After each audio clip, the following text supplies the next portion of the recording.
तो हमारे हाथ में जात बाबा दई करे मिली बाबा दई खूब दिन के फोन करे थे, मैं कहा आहू आज तो मिले बार। कोड़ी हंसी तो जौहर लग रहा था, लेकिन रोटी उड़िया के थोड़ी आ गया मेरे पास। डेढ़ ट्रैक्टर वाला मन के भारी मजा दादा। देख करिया को देखा तो ऐसा लग रहा था कि तौर के स्नान हो, लेकिन एक खूबसूरती देख के मोर जीव है काब की संगवारी हो। दो चार ठन मछली फंस जाही करके जैसे करके गए हो खेले बा त मछली पैरी में लग जागे बुड़ गई संदर में, एकरा शर्म नहीं लागे थे। बगवा घलो मनाए रही का पिकनिक मनाए बा, देखा था रे कोलिया बगवा मन के खोज।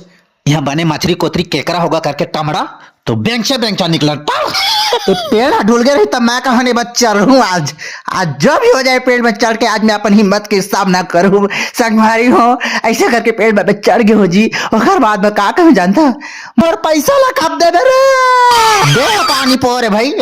साथियों सामने से हट जाओ नहीं तो जड़ भूंजा जाओगे। Welcome to Baba Dai home. Baba Dai कैसे पहली बने चिकन गोरिया आ गया सोता तो बने सुखा बाबा दाई हमारे बैठा